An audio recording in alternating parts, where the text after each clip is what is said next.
Hi and welcome back to Inspired to Game. I'm Sean. And I am Lola. Today we are talking about Cities of Venus Survivors by Tin Robot Games, who we want to thank for sending us a copy of this prototype to review. Now before we get to that review, we'll give you a quick overview of how it plays. In Cities of Venus Survivors, you are miners stranded on the surface of Venus. You must search out engineers, mech parts, V-Knight crystals, and fuel rods to escape. The game is played over an indeterminate amount of simultaneous turns. Everyone will roll their dice each turn and place them on their mech control board. Where they place them determines what they're going to do that turn. 3 random dice can be placed to earn you a 2-piece of searched land. A run of 3 dice can be used for a 3-piece of land. A run of 4 dice can be used to acquire a 4-piece of land. Any 1 die can be used to earn a black V-Knight crystal to put in your storage area. These black V-Knight crystals can be spent to move 1 die either up 1 or down 1. Alternatively, 2 of a kind can be placed to earn a single piece of land. 3 of a kind can be used to earn a mech part card. If you choose to do that, you place the mech card right beside your board. You can hold a maximum of 4 mech cards. Once used, must be turned over as they are single use. In addition, collecting 4 mech cards earns you a fuel rod. 4 of a kind place will earn you a pink V-Knight crystal. 5 of a kind will earn you a fuel rod.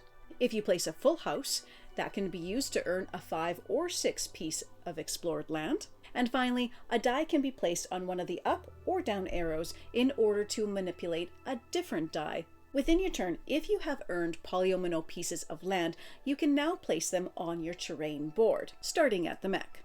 When a tile you place covers either a pink V-Knight crystal or a V-Knot meeple, you can take them to your mech control board. The pink V-Knight crystals are stored in your storage crystal location. These pink V-Knight crystals can be spent in a future turn in exchange for a one-time use of an additional die. Rescued V-Knot engineers can be placed on your board, and you can choose one of the available engineer cards. Each one offers a die manipulation that you can use on future turns. These can be used every single turn, once per turn. Move it to the left to indicate when you have used it in a given turn. Once a turn is done, everyone will flip their ready marker to the opposite side. Once everyone has the ready markers on the same side, that signals the beginning of the next turn, and they begin again.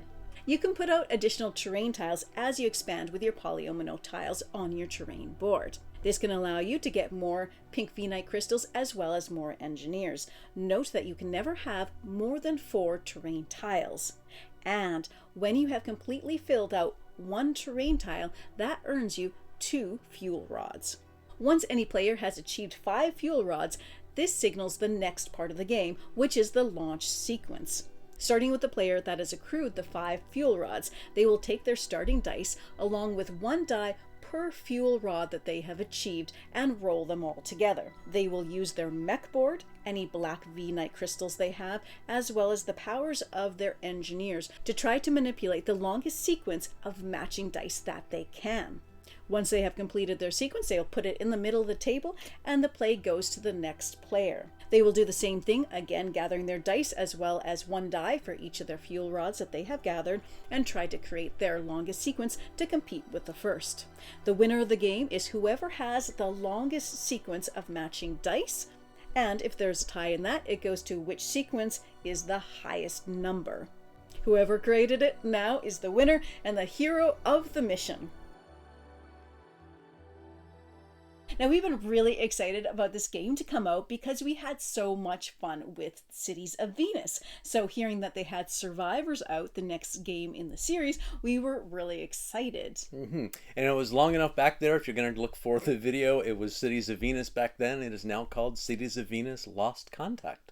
Whereas the first Cities of Venus game takes place in the atmosphere around Venus in these cities that are being developed, this takes place on the surface. You are miners that have gone down to the surface to mine the V-Knight crystals, but something went wrong and you can no longer ascend back to the surface. You decide to look for engineers that are scattered about and try to save them, gather mech parts, and hobble everything together to get out. So it is like a rescue mission. This is a game for 2 to 6 players. Now they will have a 2 to 4 player version you can purchase, or the 2 to 6 player.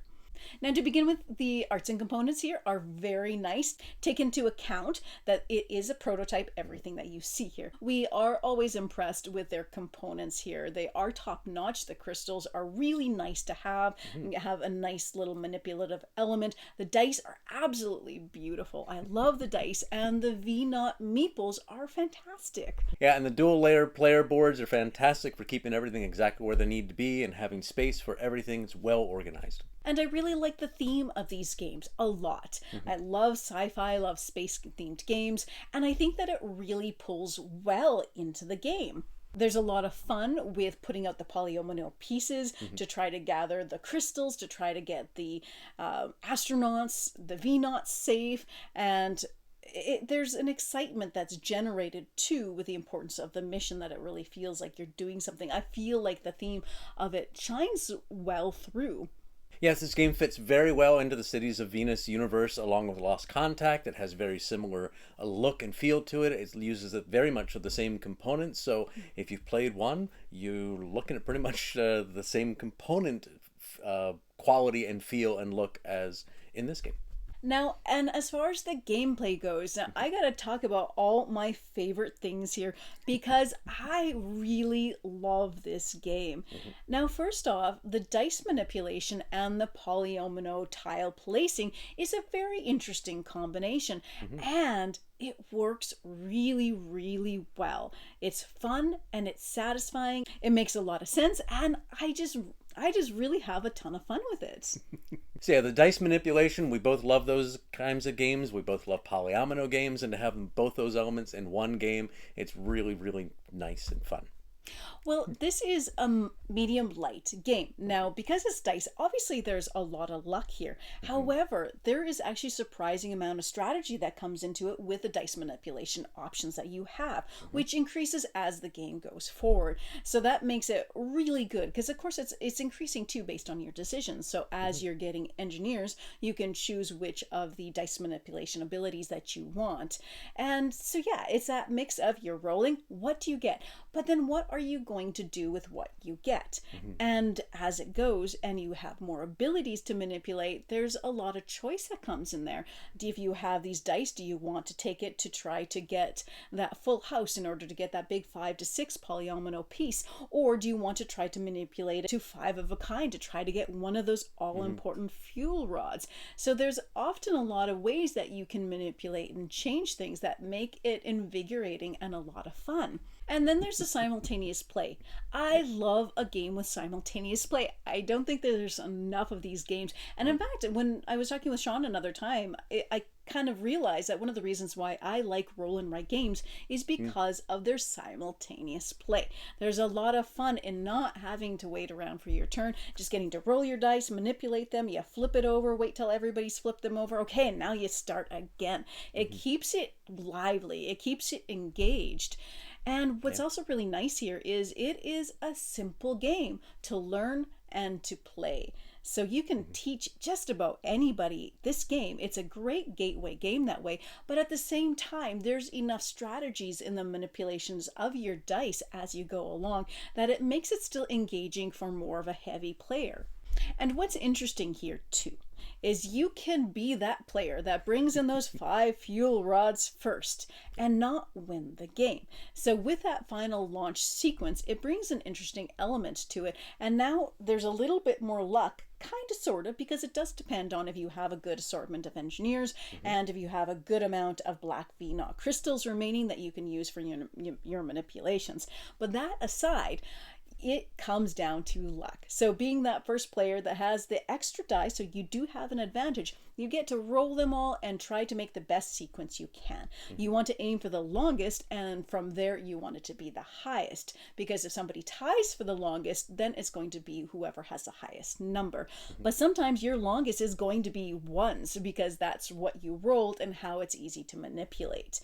Now, if you have the most dice, that can make it easy, but still you can be that Yeah, you can be that person that winds up losing because somebody else really lucked out on their roll. And the advantage to being the first player and having those 5 extra dice, you can only use 8 of the 9 dice that you have. The next player, if they have at least 4 of their fuel rods, then they have a full 8 dice, and they know what they're trying to beat now. So the advantage of having the extra dice and being the first player out is kind of mitigated by the fact that you're also the first one to roll, and everyone else knows what the target is to beat you.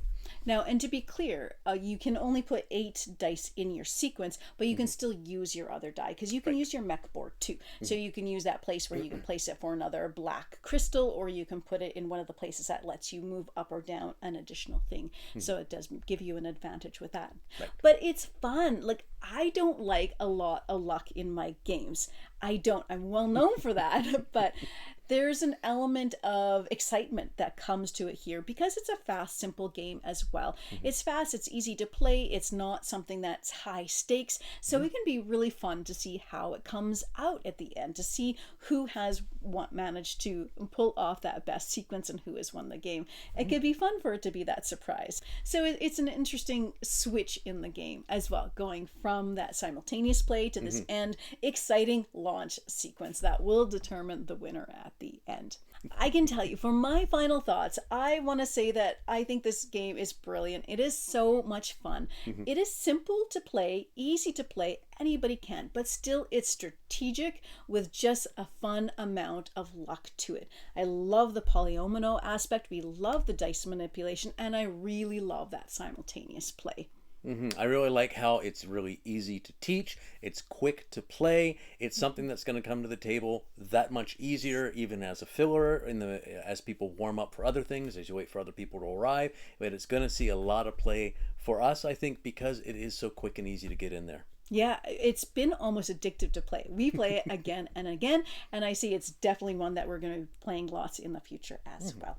So if this is a game that looks interesting to you, check out that campaign. It is coming up around in the end of February, and we will have a link to it in our description down below.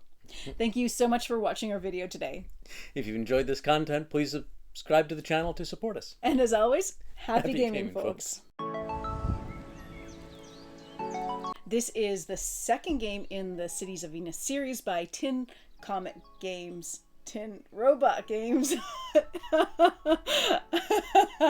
So as far as its final look, it's, just take that into account.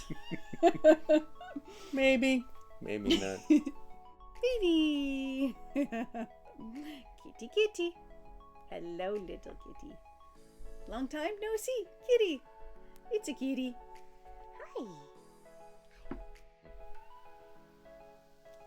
Nothing to add? I don't think I do, no. See, I gotta show you. It's not me. He just doesn't talk. It's not that I don't let him talk. I am the teller to her pen. Over to you. I was going to mention it, but she beat me to it. Okay.